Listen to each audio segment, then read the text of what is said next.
Welcome to Please Me, the award-winning bilingual podcast bringing you bold conversations and big clit energy. Sí, Please Me se puede ver con subtítulos en español. I'm Eve, your host, on a journey from trauma to sexual liberation. Join me and my guests as we dive into conversations around orgasm equality, self-love, body positivity, and essential sexual education. Let's reclaim pleasure and close the orgasm gap, one empowering conversation at a time. I hope you caught last week's two-part episode with Anthony Weaver from About That Wallet podcast, where we shared our favorite moments from Season 5 of Please Me podcast. Both episodes are packed with insights and laughs. Definitely worth a listen if you missed them. Today I'm dropping a bonus episode featuring Daniel Tausan, whose brilliant scientific mind will absolutely blow you away. For the next few weeks, I'll be releasing exclusive webinars I've presented live on SDC.com, the leading ethical non-monogamy dating site and a powerful hub for alternative sex education.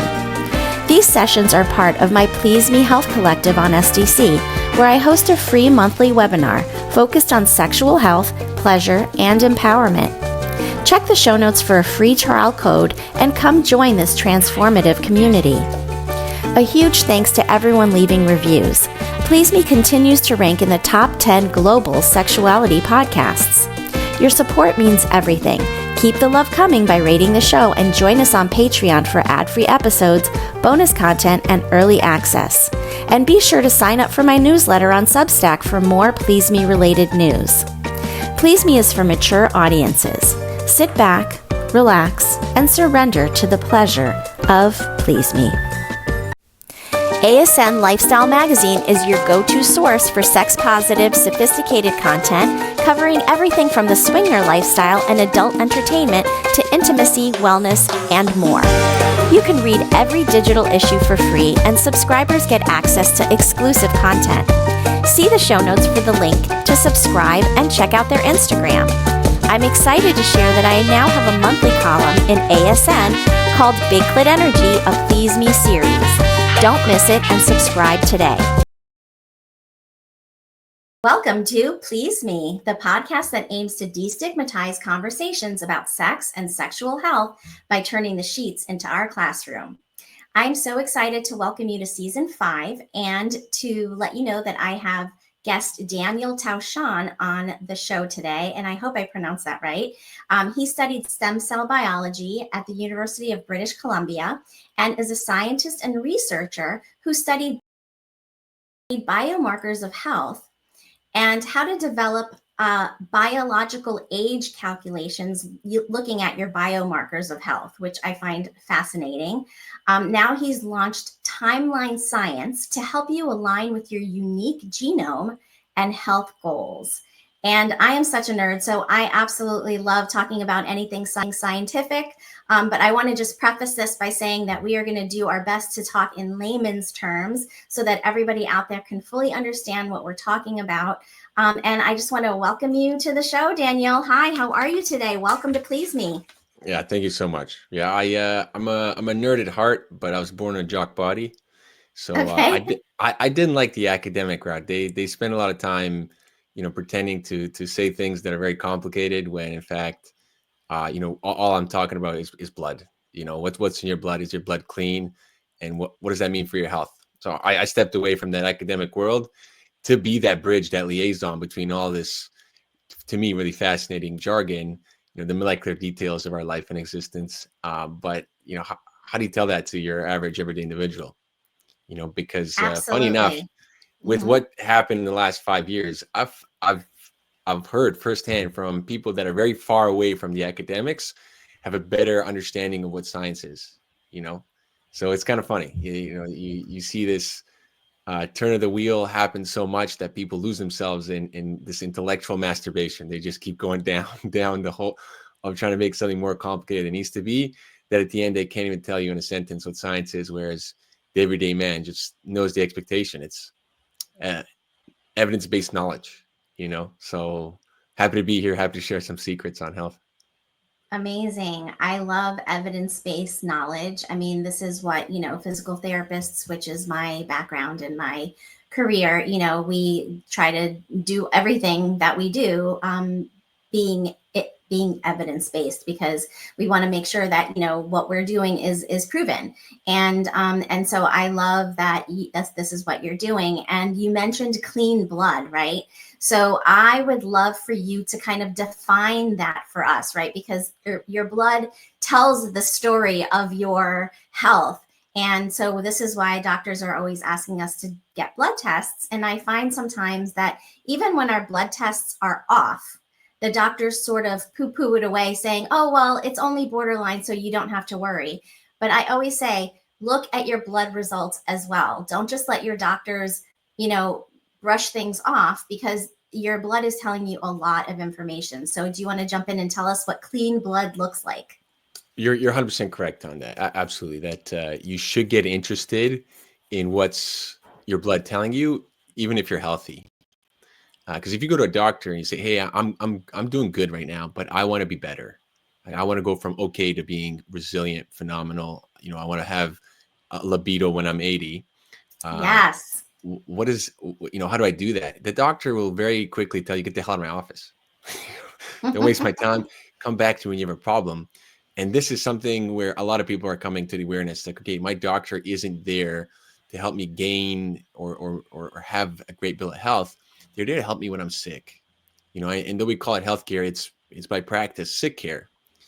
And knowing what's in your blood is really interesting, because going to your doctor to get a blood test is not going to do what you would like it to do, right? The the blood tests from our clinics are designed like alarm bells. So, oh, something is wrong. Oh shit, hits. You know, we got to do something. When they're in range, they don't tell you too much. And so there is now this biotechnology revolution, this molecular biology revolution, where it's never been easier for you to get your genome sequenced. This used to cost thousands and thousands of dollars. Now you can do it for less than 100. And the same idea with large blood panels, right? Proteomics, metabolomics is the fancy terms for what you can capture all simultaneously. And so this was priced at thousands and thousands of dollars to just run a sample to catch a little bit. But now we can catch 300 biomarkers, right? 300 measurements in your blood for, you know, $400 or $500, right? That's next to nothing in comparison to, you know, what you're getting in terms of volume. And this is where it becomes very interesting, because there is a lot that your blood's telling you, and you can have hundreds and 1,000 markers in your measurements, and it gets too much. You know, you don't need that many. But when you have a lot, you have confidence to know where your health is trending and where it's going towards. How's my liver doing? How's my kidneys? You know, how's my intestines? How's my heart? How are my lungs? How's my central nervous system? And that all has an impact, whether you have a libido or not, whether you can get a hard on, whether you can maintain it, whether you have the stamina. Because if your liver's off, trust me, everything's off. You're not going to have cognitive function. Your focus is going to go down. You're not going to be able to sleep well. And all that plays in line with us feeling fantastic, us feeling strong, us feeling vital. So your blood is an excellent, call it, middleman, so that you can see how the rest of your organs are doing. And it is very complicated. It is still, I would say, on the early stages. People think that, you know, with all this biotechnology, everything's solved. I'm the guy who sits and tries to figure out one thing at a time. So even though you take 300 measurements, the only way to know what it is you got to go one at a time and put them in the proper order. And a lot of the biomarkers, you know, they don't tell you too much. But the ones that are the most interesting are the ones that tell you about age and the ones that tell you about fitness. Most of them can tell you about some kind of risk. That's pretty obvious, right? If it's out of range, oh, you know, you're looking like, you know, you're going towards arthritis, or you're going towards a clotting issue or inflammation, yada, yada. But you can also see one and say, okay, this marker is telling you very specifically that you look like you're 30, even though you're in your 50s. And that's something Right. in which is very easy to communicate, right? Without all this jargon of risk. Like, what does it mean? 40% risk for arthritis, 40% risk for whatever. That doesn't mean anything to anyone. What do I do with that information? I can't act on it, but I can act on, hey, you know, you're in your 50s and your blood looks like you're 90. All right, well, I'm doing something wrong. I have to make changes. And as you make changes, even though the biomarker doesn't go in out of that range where your doctors say, hey, you know, there's a problem, it's still in the healthy range. It's now start going in direction where you can make the the association, be like, well, now I'm doing better. Whatever I've taken on in the last 3 months in my blood is shifting. I can use this measurement as a way to say this is working. And this is what I would say is a massive paradigm shift, to go get a test when you're healthy, right? Go get some information about yourself when you're healthy, because the reality is anything that's very short and fast solution, like, hey, I'll take Viagra, I'll take Cialis, I'll take one of these pills to help me, like perform. That's okay. You can even get a peptide now. There's some very fancy peptides you can get to really stimulate your libido, but that's not a good long-term solution, right? That's No, like, yeah, it's like you're throwing in gasoline on a fire. It's like, great, your fire's going to burn out real quick. Right? You have to make sure exactly. how And do you if you're keep, not targeting the root problem, then the root problem is going to continue building if you're not focusing on it. So, just out of curiosity, what are the biomarkers that you're looking for specifically for age? that's a great question. So it's up to whatever is accessible to individuals. But for example, one is, it's a weird one, insulin like binding factor 3, right? You have one, two, and Okay. 3. But number 3, for whatever reason, is a great indicator, as it decreases quite steadily with age. And so we're just taking this as an extrapolation from a population.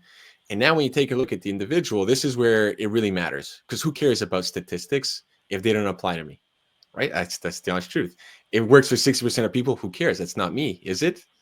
And so this is why it's very useful to speak to someone directly, to know, hey, can I take any meaning out of this?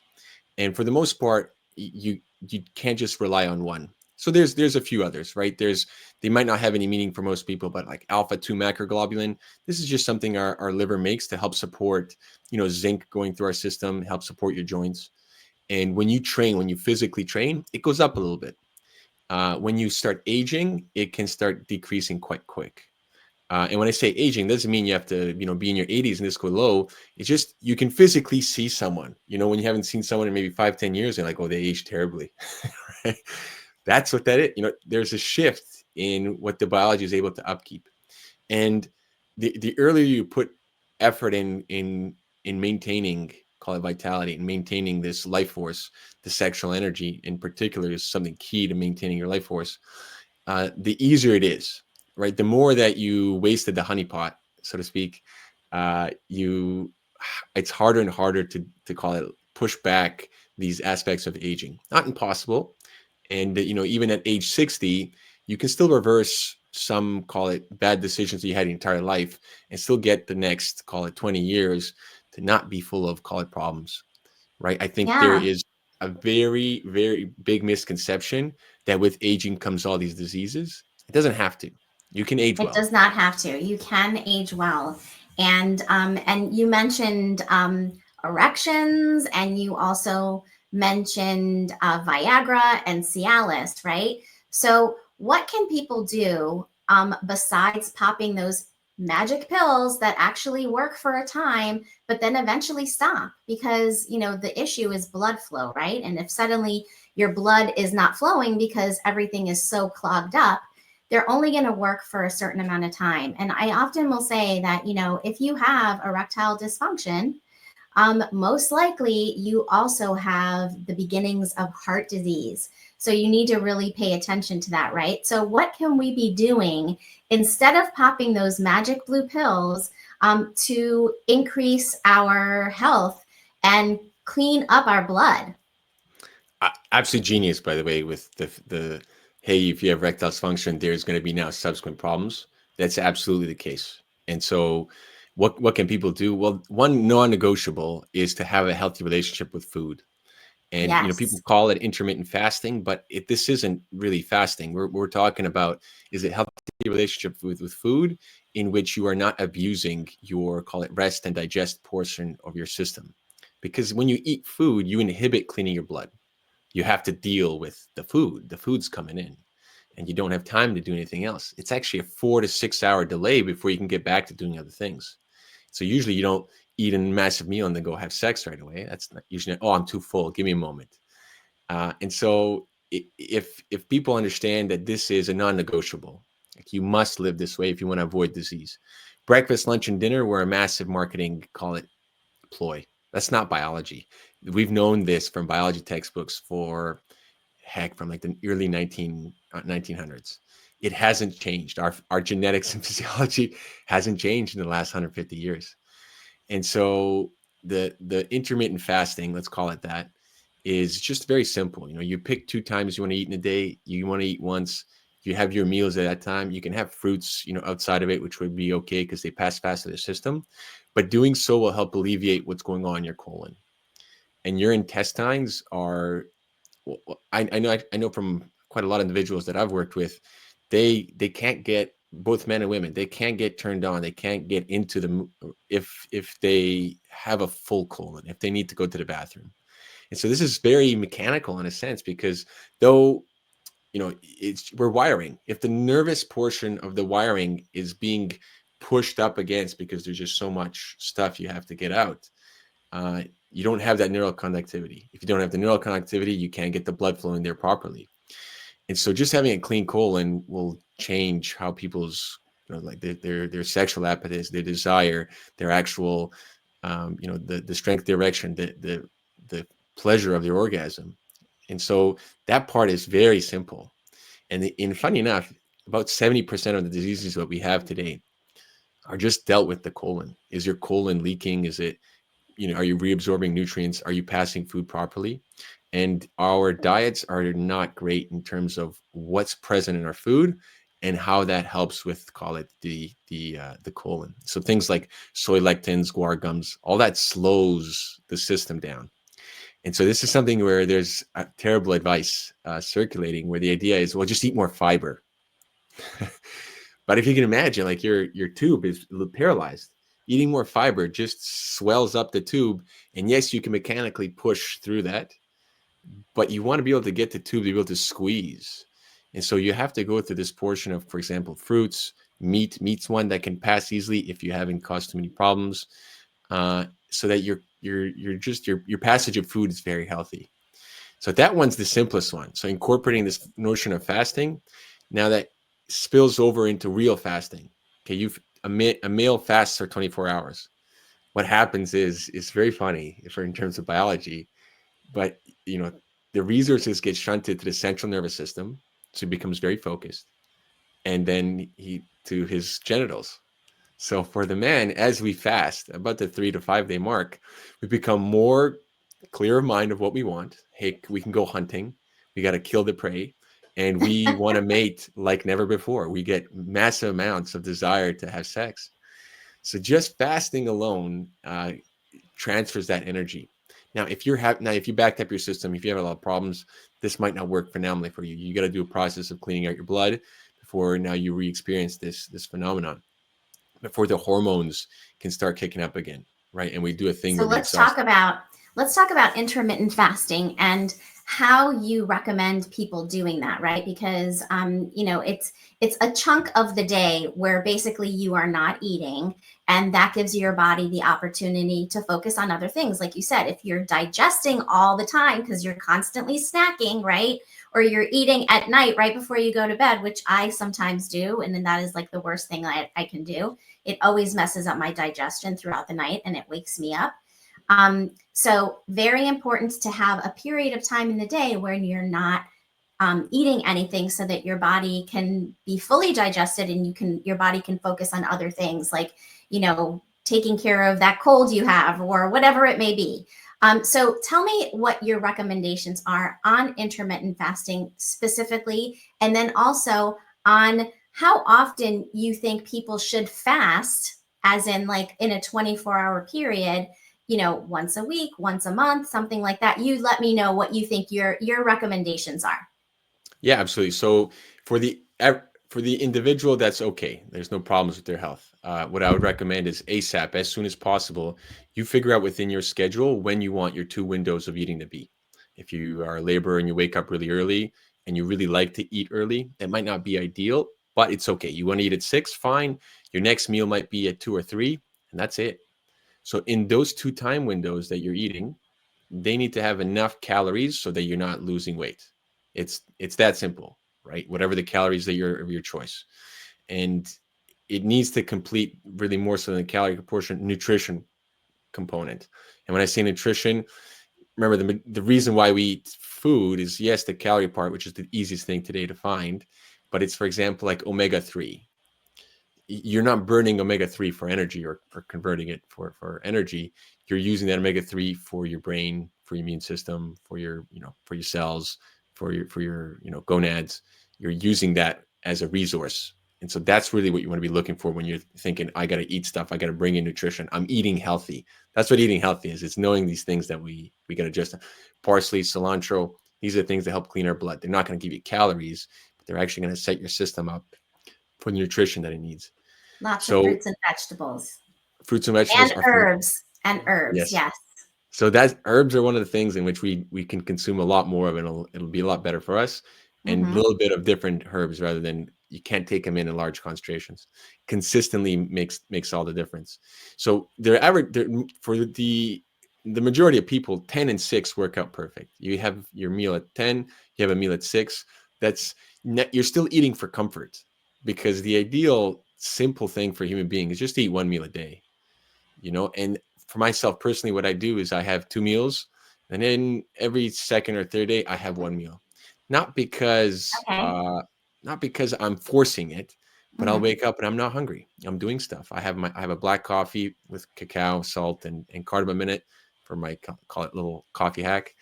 And uh, I don't need to eat. There isn't a desire. I have enough fluids. I drink, water in the morning, or lemon water. I put cayenne in it. I do these kind of small little things that help stimulate my system, help my liver, help to clean out the blood. And when I'm not hungry, I make sure I don't force it. Right. And so when I am hungry, I'm in the gym. I do like my exercise. It's a feel good thing. I'm as close as I can be to have not messed up my hormones. Now, I've messed them up in the past drastically, where you used to have false hunger all the time, where you eat meals like, I'm still hungry. I got to spike my insulin with something super sugary and sweet. Or then the late night comes, and all of a sudden 9 o'clock, I'm like, man, I want to eat.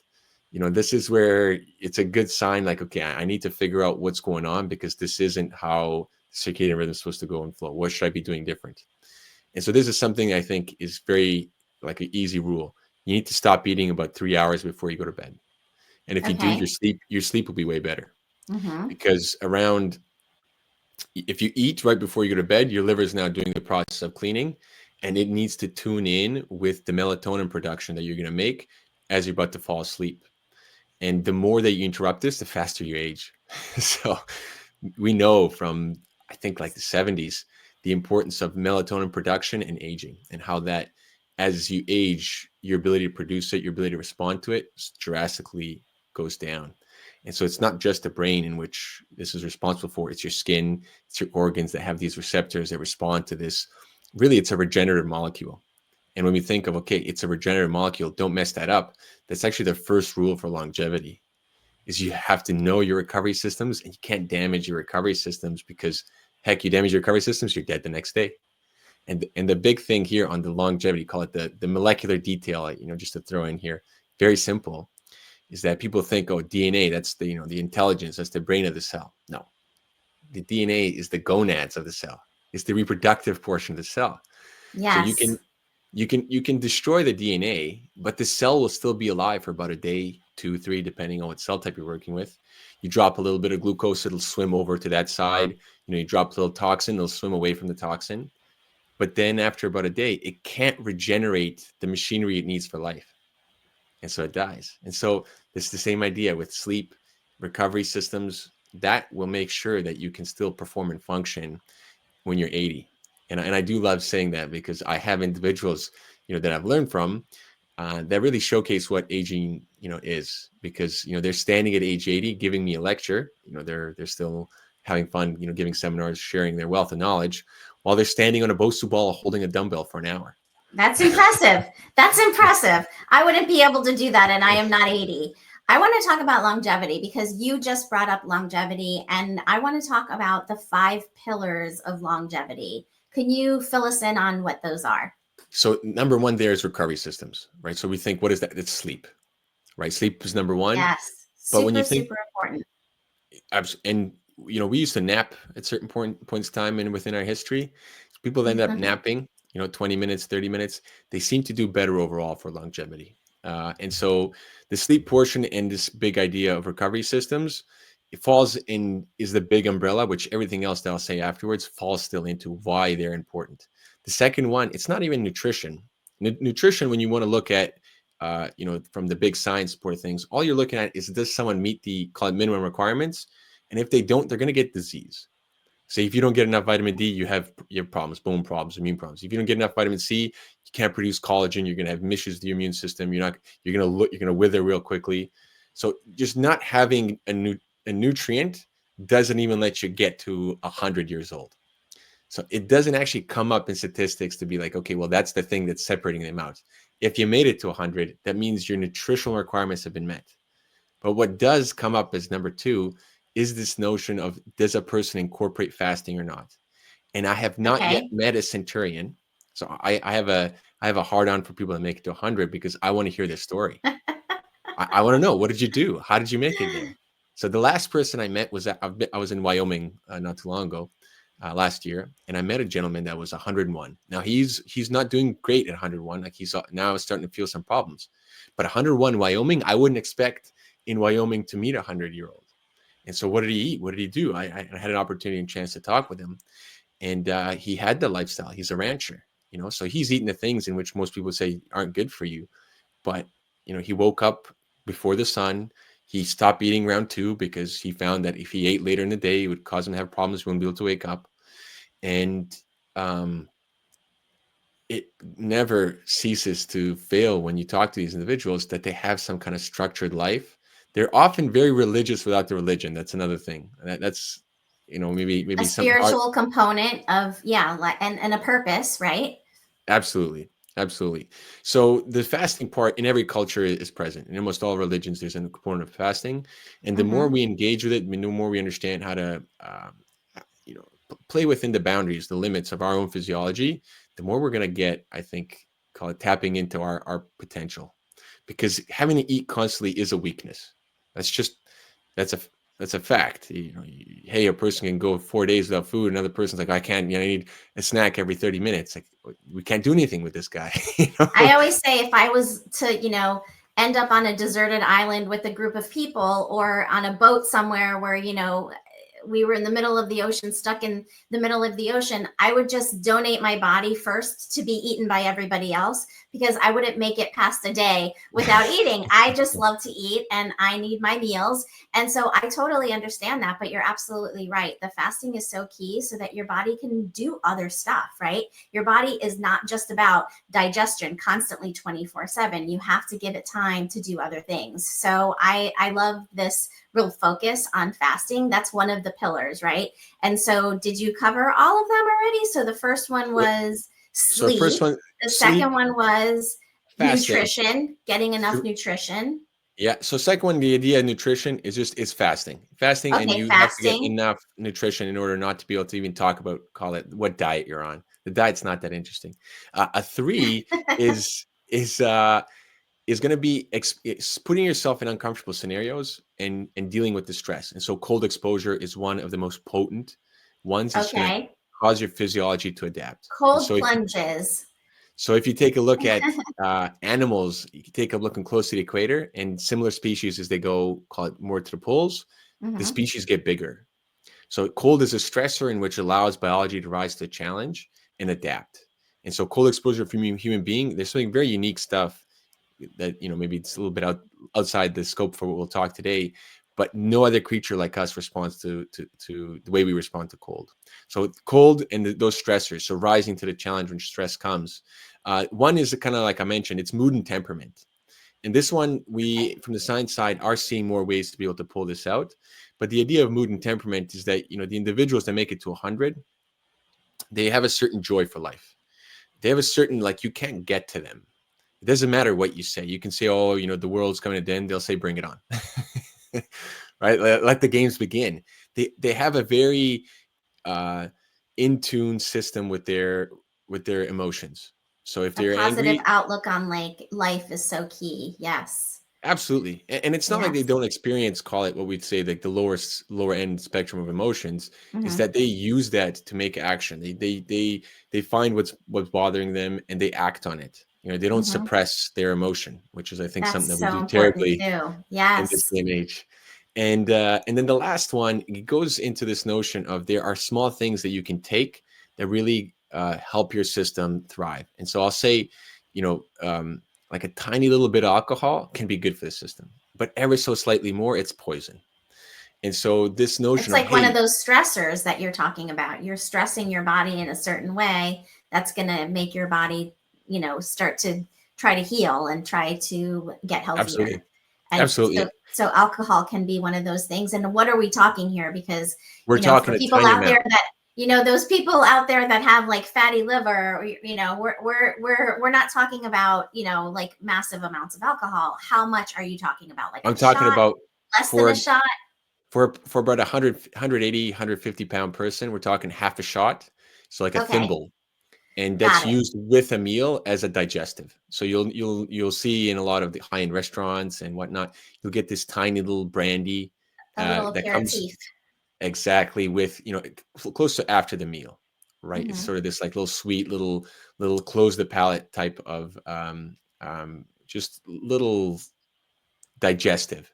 And so this is the thing to keep in mind, is that why the fasting, why the nutritional, it's very expensive biologically to digest food. You have to dump enzymes out, right? Some creatures, we know this, they have sort of a last lifeline where they have to put enzymes out. And if they can't absorb food, they can't produce enough enzymes for the next meal, right? You can think of some spiders that, let's say, have gone for a really long time. They actually have to secrete out, make a little mush to be able to pull it in.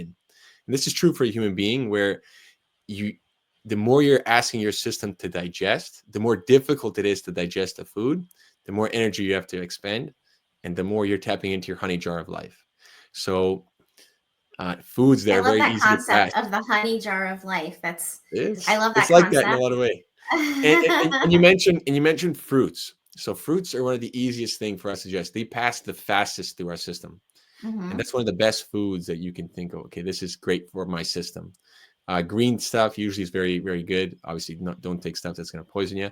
But those are the five. So recovery systems, cold, mood and temperament, fasting, and then this idea of digestion, or small little things that you can take to help facilitate ease digestion. This is why I throw cumin on most of my food, even if it doesn't really go with the meal. No, it does not. It does not. Cumin is not for every meal, but I No, no, I can see why it could be good for you in terms of it being like a good spice, but digestive. it doesn't. It is a digestive. Okay, maybe That's right. maybe you make like a little like elixir, so that you can take a shot of it or something. But I can't imagine putting cumin on everything because it's a strong No, no, no. spice. Strong But spice, and fenugreek's the other option, right? So, this is just okay, the idea, right? Like, what else do right. you add to your food to help Hmm. make it easier to assimilate and absorb? And often within the history, within our culinary, call it like a lineage, we've had ways in which we know we must prepare food so that they're best for our system. Soaking beans and lentils, and getting rid of this phytic acid or these anti-nutrients. We have this passed down from To us get rid of generation. gas, right? And that too, right? Spare That's why everyone you want else. to soak those beans, right? Yeah, absolutely. Yeah. Yes. So that those are the five sort of big overarching, and they take how would you say it? You can start adding a lot more to it. And as you notice, exercise doesn't even come into this, because walking is the assumption. Like, if you just walk, that's good enough to make it into 100 years old. I love that you say that because a lot of times when you say you have to get healthier, and I was actually just at my doctor's office earlier today, and I was telling her that my hormones have dropped. I'm in menopause, and I just started seeing a hormone doctor, but my weight is still increasing, even though even though I'm starting to take the hormones, and I've always exercised, and I've always ate healthy. I'm not a faster, which I'm going to look at, and I'm going to try and put that into my program here because I understand that that is super important. And I have been trying to eliminate those nighttime snacks, which I've been doing really good about. But the fasting portion, or giving my body more time to rest and not be digesting, is key. So I'm going to definitely incorporate that. But my doctor said, oh, just exercise. And I wanted to just like punch her in the nose and say, I already exercise. Like, you're not telling me anything I don't know, right? But when you think about health in general, like 80% of health is the nutrition portion of it. and 20% is the health and the sleeping and getting enough water, right? That's sort of how I try and break it down with my clients. So I mean, do you have anything to say about that? Yeah. So what I would say is what I shared there is the evidence, sort of the, hey, here's the science. What I would advocate for is, you still want a higher quality of life. And as you age, strength training becomes a lot more of a bang for your buck. So it helps stimulate the hormones. It helps stimulate the muscles to produce the hormones. So if you just do cardio, it's like pumping blood to the system. But if you Yep. do enough stress in the body where you have to acute load across joints, it could be body weight, but as long as you're actively having to deal with that force, then your body starts producing hormones to help deal and address with everything else. So I would say that's a big part. The second thing is funny enough, light, our exposure to sunlight. So here in Vancouver, there's a lot of overcast, and you can see how it affects us, psychologically drastically, but you can also see how it affects us on the metabolic sense. So when we wake up, there is this real, hey, take a look at the sunlight early in the morning, because when sunlight hits your eye, it starts a hormonal process with your hypothalamus to then change how you respond to food. So Okay. I'll say that one So more there's a time. connection from So light exposure to digestion, which is something I to had not heard. That's very interesting. to fat storage. So the way Okay. so and the morning one is key because we have different radiation throughout the day. So there's more infrared in the morning than there is in the evening. So when you have the Okay. morning sunlight, it stimulates receptors, photoreceptors in the eye. Now, Hmm. usually we say melatonin is nighttime hormone, but we have melatonin that helps the actual eye and eyesight. So the morning sunlight is key for the eyeball as well. But now the way that if I have a meal and it's been just cloudy overcast for 3-4 days, if I have a meal, my body will respond as more, hey, I want to store this meal for fat. And if we think maybe evolutionarily speaking, like, does this make any sense? But if we have cloudy overcast, I'm not going to go out hunting. Maybe it's going to be bad weather. I want to slow down my metabolism, maybe go back to sleep. Hey, it's sunny. I want to amp up. I want to tell my body burn energy, go do stuff, go find things, go get, engrossed with life. So there's a very unspoken, yet we know this from, the physiology textbooks for about 50 years, that the way in which we respond to light is first and foremost, part of our health. And so obviously there could be a lot of money made if you try to tell people, sunlight's very dangerous for you. And of course, right, like you can't jump into the oven, but you must have sunlight exposure. And if your sunlight within your region is not good, you need to get an infrared lamp in order to offset when there is 9 days in a row of just no sunlight, because that hormonal cascade has massive implications. And in today's day and age, who has the luxury to go and check out for 9 days? No, we have upkeep our house, our jobs, our families, our relationships, businesses. So you must maintain this, call it life that we're building up. And I don't think it's not necessarily talked about. So there's still lots of things in which we must partake in to be able to maintain and keep our physiology. And weight's a good indicator of where we're going. Hay tells us, like you mentioned before, if you can get a hard on, can't get a boner, then the next step is probably heart disease. I would very much so say that is very likely it's going to happen. But the same idea, if you don't maintain some of these basics, if you don't get sunlight every day, there's going to be problems. And it's not like you getting sunlight one day is going to change your evening or tomorrow. This is not, call it the acute effects. This is the long con. So I love that you bring up light and sunlight, and obviously vitamin D in our bodies is triggered by the sunlight, and you're able to produce it in your body. Most people don't get enough sunlight. I know I don't. I actually take vitamin D, and I live in Florida, and I spend days at the beach all the time, and I still don't get enough vitamin D. My vitamin D was actually low, even though I supplement it. So I had to increase recently my vitamin D supplementation. Sunlight is one of those things. If you can get outside and take a walk in the sunlight, that's amazing. And then the morning light I didn't know about. So I appreciate that tip. I personally am like a vampire. When I see light, I need my sunglasses. So is it important to have your sunglasses off for that morning light? Because when I bring my kids to school in the morning, I already like at 6 6:30 or 6:40 in the morning have my sunglasses on because the light is, I'm very photosensitive. Should I be having my sunglasses off so that I can really, take in that light? Yes. Yeah. So Okay. there's quite a few ophthalmologists that publish their findings across their life. And, Mm-hmm. because they say things that like, hey, I've worked with, truck drivers and individuals that are in cars a lot and they wear sunglasses, and they Right. end up getting these cancers right around their face.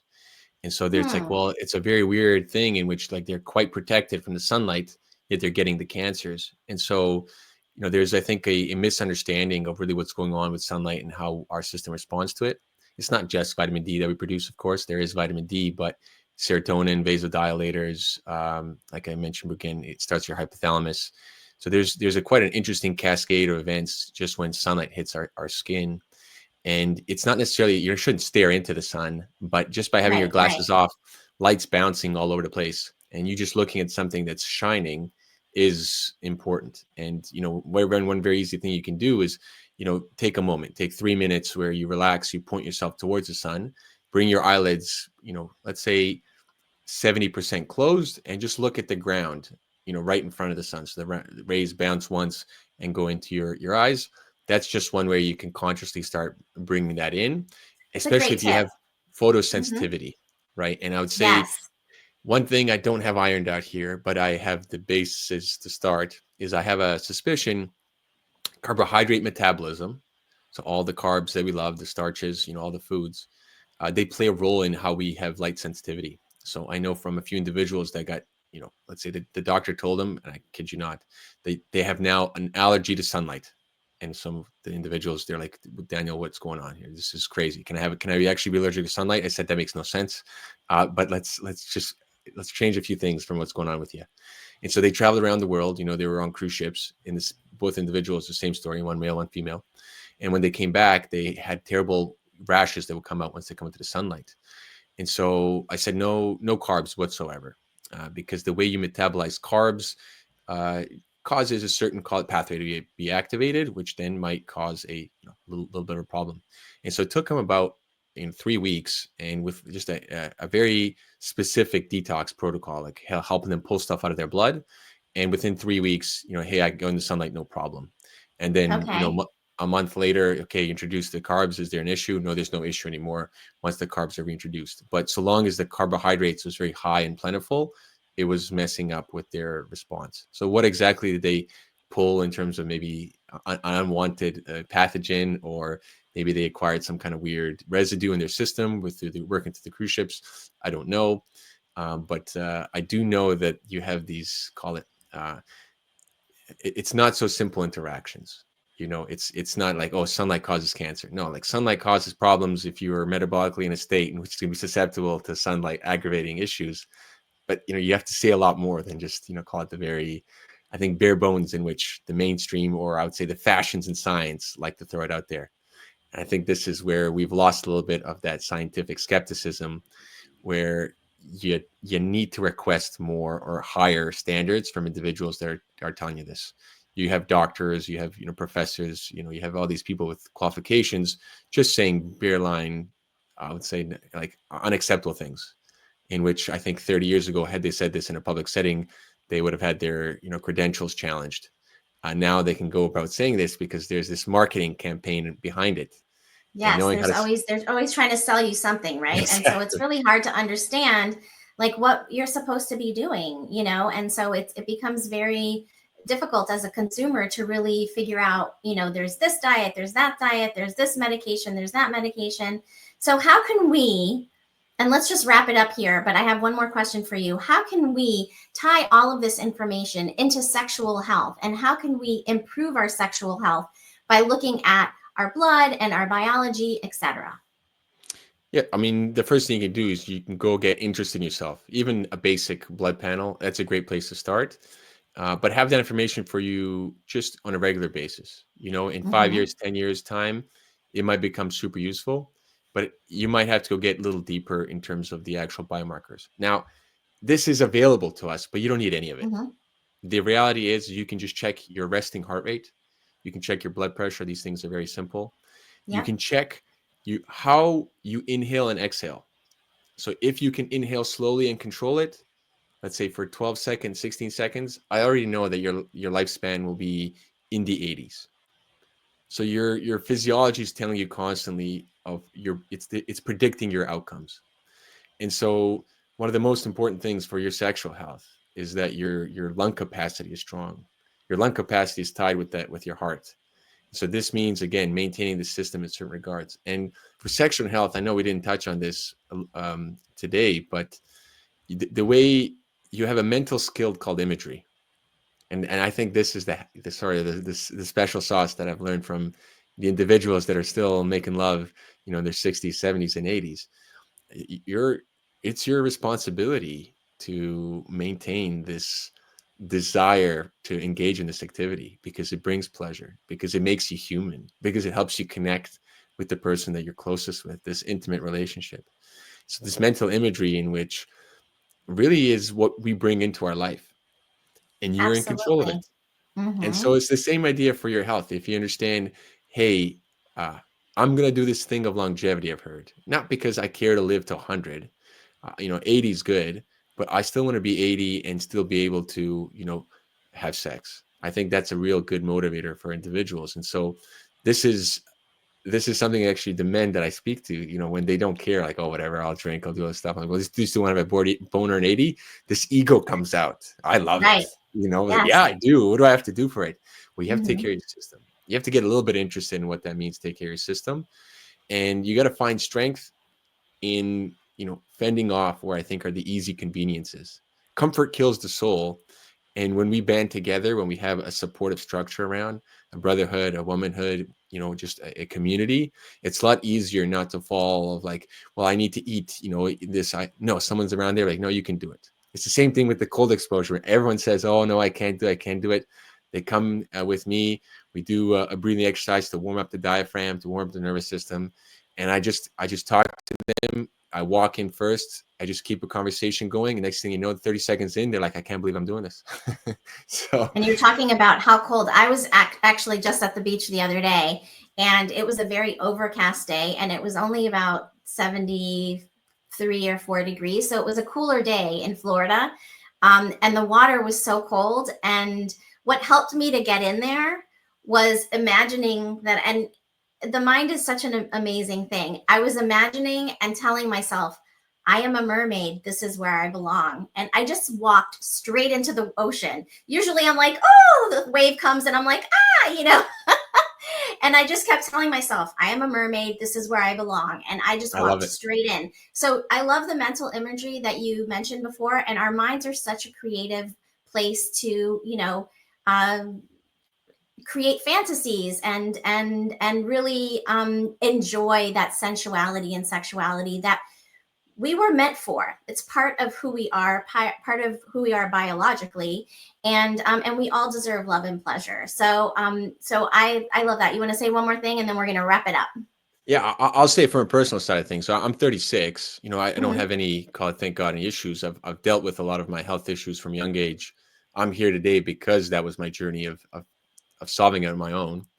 And the cold exposure I've been doing for over a decade. And I can tell you that even in my age, when I do a bout of cold exposure, I have a better orgasm, right? I can last Okay. longer. All right. I That's going to have make it more of a motivator for me. And how long do you stay in a cold exposure situation? So yeah, for sure, definitely can't compare with someone that's been doing it for a decade. But Mm-hmm. if you're shooting for a minimum, 1 minute would be good, right? So Okay.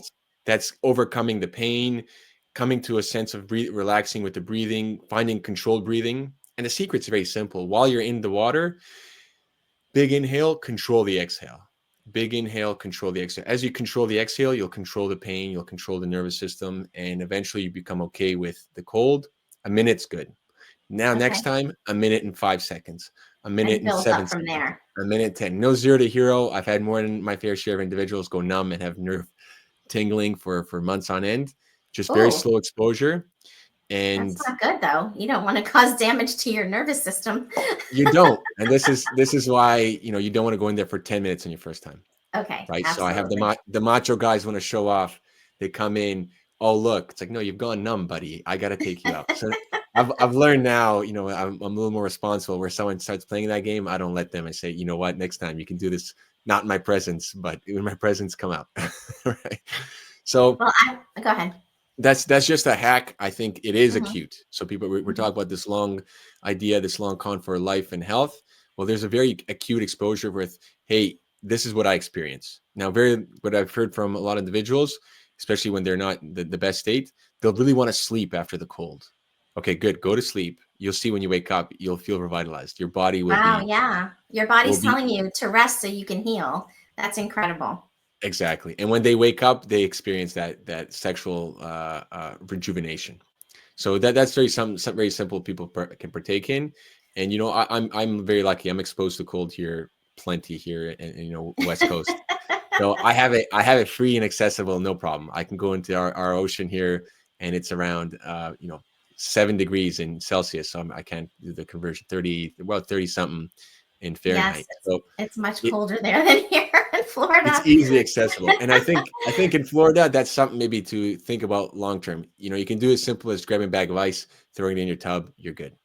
So Yes. Okay. So doing it in your tub too, or taking a cold shower is another cold one too. shower is a start.